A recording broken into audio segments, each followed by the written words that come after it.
हमने हमारे समय में जो पार्क बनवाए, उनकी चाहे माथुराम पार्क था, रामंगली राम पार्क था, हमारा शहीदी पार्क, सवेरा पार्क, टाउन पार्क, इतने अच्छे अच्छे पार्क बनवाए। इन्होंने कहीं कोई सुध नहीं ली, बुरी से बुरी हालत हो गई। पंडित श्री राम पार्क पर उन्होंने पूरी तरह से कब्जा करने का काम किया।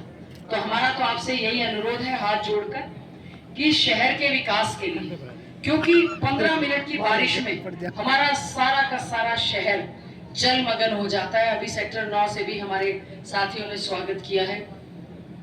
पूरा शहर गंदगी के कूड़े के ढेर लगे हुए हैं चारों तरफ। अभी हम वहां से आ रहे थे, हमारा बेसहारा पशु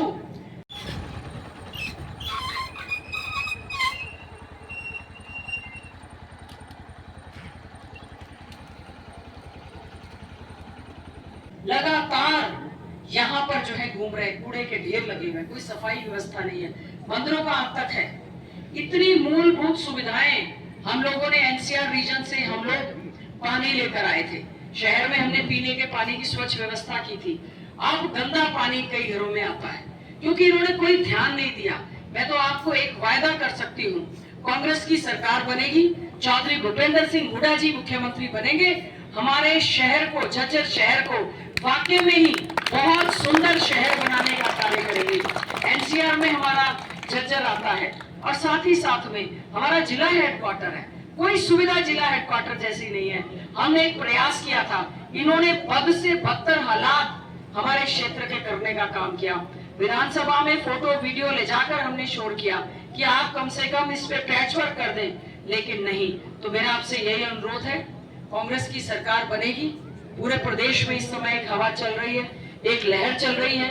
लोगों ने मन बनाया है कि बीजेपी जा रही है और कांग्रेस आ रही है। और वो कांग्रेस कब आएगी? जब आप सब मिलकर एक एक वोट हाथ के निशान का बटन दबाकर यहाँ से कांग्रेस को विजयी बनाने का कार्य करें। प्रक्रिया के तहत मैं आपके बीच में आज आया हूँ कि आने वाले 5 अक्टूबर को विधानसभा के चुनाव है और 5 अक्टूबर के दिन आप ऐसा प्रतिनिधि चुनोगे जो हमेशा आपके बीच में रहे, आपके काम आए, आपकी समस्याओं का समाधान भी करे। जिस तरह इन भाइयों ने सबने बताया कि जब भी जाते हैं ना तो मिलने के लिए इंतजार कराते हैं, ना काम के लिए कोई मनाही है। साथियों, ये मैं किसी पे एहसान नहीं करता। 2 साल से लगातार जिला परिषद का चेयरमैन का दायित्व भी है। जो काम कराए वो भी मैंने अपने घर पर ना कराया। सरकार का पैसा और ये जो जिम्मेवारी आप लोगों ने मुझे दी है, ये जिम्मेवारी सिर्फ मुझे काम करने के लिए दी है। ये जनता का दिया हुआ पद है। मैं कोई कॉम्पिटिटिव एग्जाम पास करके नहीं आया कि मैं इसकी मरोड़ करूँ। ये पद जनता का दिया हुआ पद है और जनता की सेवा करने का मेरा फर्ज भी है और मेरा हक भी है। तो मेरी हमेशा कोशिश ये रहती है कि कोई साथी यदि मेरे पास आया, पहली बात तो हम सब सामाजिक आदमी हैं, कौन किसके पास जाता है? कोई जाता है क्या? 2% जो लोग मेरे पास गए उन सब के काम कराए आपके बेटे ने, आपके भाई ने।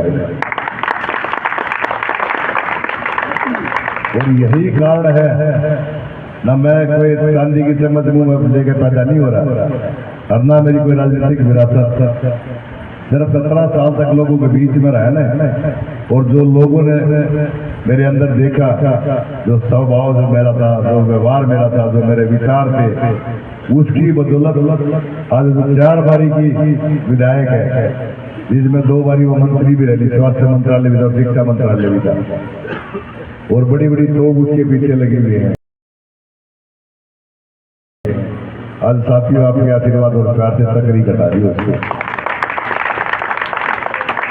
वो प्यार आज रोड पर दिखाई दे रहा है। गांव का एक एक आदमी आपके भाई के काफिले में, जिस भी गांव में जाता हूँ, ट्रैक्टरों पे, जेसीबी पे, फूल मालाओं के साथ फूल बरसाते का स्वागत होता है। ये प्यार और नाम ऐसा विधायक भाई जिसका शास्त्री जी बताओ थे, अगर 3 घंटे में नहा धो के नीचे आकर मिलूंगा, मैं तो साथ में उड़ा नीचे सोया करूँ।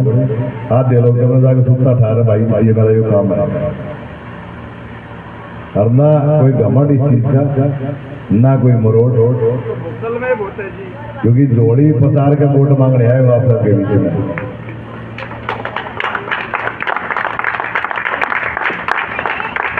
और जो मांगना हो ना, उस मांगनिया ने जिसका कदर का पता भी होगी कि वोट की कितनी अहमियत है।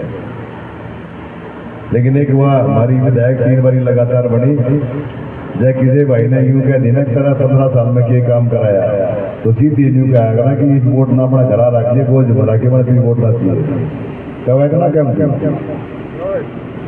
जब बिना मांगे कोई चीज मिलती है तो उसकी कदर नहीं होती। और ना उसको हमारे कल्चर का पता, ना हमारे हम किसी गांव में आज तक वो सिर्फ 4 आदमियों के अलावा किसी को जानती नहीं है। वही 4 दलाल उसके चारों तरफ घूमते हैं। अरे वो दलाल मंडली जो है, वो जो ठेकेदार है, आज वही इस चुनाव के उसके इर्द गिर्द आपको दिखाई देंगे। और वही जब पहले जीतती थी तो उसके आसपास में दिखाई देते थे। यदि कोई काम की हमें जरूरत पड़ी तो पहले उन दलालों के घर पर जाकर 5-5 दिन उनकी मंडी को माथा टेकना पड़ा करता।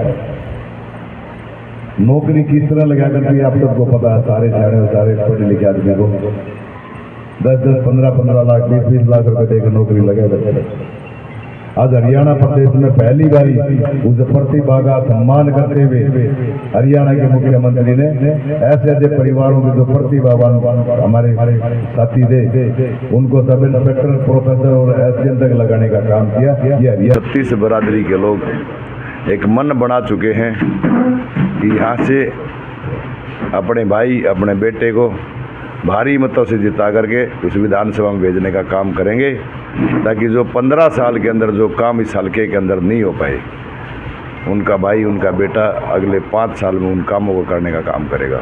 नहीं, वो तो देखो लोगों का रोष था, इसमें कोई दो राय नहीं। जब लोग दुखी होंगे तो स्वाभाविक रोष बनेगा। और उसका कारण भी हमारी 15 साल की लगातार विधायक रही है, उसका कारण भी वही है। और वहाँ जो राजनीति जिस तरह की थी, वो भी सोच उन्हीं की दी हुई सोच थी।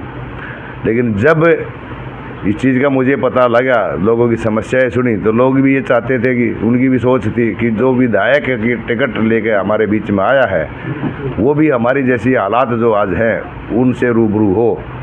तो वो लोगों के बीच में जाकर उनको मैंने आश्वस्त किया कि 2 दिन के अंदर ये पानी भी निकल जाएगा। और आप लोगों ने यदि मुझे मौका दिया तो आने वाले समय में मैं ऐसा काम करूंगा कि इस रोड पर आपके घरों के आसपास के पानी ही ना आए। आज लोग संतुष्ट हैं। विधायक जी का जो घर क्षेत्र है और उनके जो घर के सामने ही पार्क है, उसकी हालत काफ़ी दयनीय नहीं, उनके खुद की घर की हालत तो दयनीय है ही है। अब लोग क्या उम्मीद लगाएं? जो पार्क उनके घर के सामने बना हुआ है, जहां लोग घूमते हैं, उसी पार्क का बुरा हाल है, तो आप उम्मीद लगा सकते हो कि शहर की कितनी अच्छी स्थिति होगी। और जहां 2 बूंद यदि पानी की गिरती हैं तो इसे शहर की सारी जो व्यवस्थाएं हैं वो लोग दुखी हो जाते हैं। पानी का जल भराव, ऐसी कोई जगह नहीं बचती शहर के अंदर जहां पर जल भराव ना हो। और ये विधायक जी का 15 साल का समय है, इसके बारे में विधायक जी को काम भी करना चाहिए था, सोचना चाहिए था। 15 साल के अंदर लोगों की पीढ़ियाँ बदल जाती हैं। जो बुजुर्ग आज हैं, आज उनके बच्चे उस समस्याओं को झेलते हैं। तो ये समस्या कोई नई नहीं है। 20 साल से लगातार जो विधायक हमारे यहाँ पर रहे, वो विधायक इस तरह के रहे जिन्होंने जनता के बारे में कभी सोचने का काम ही नहीं किया।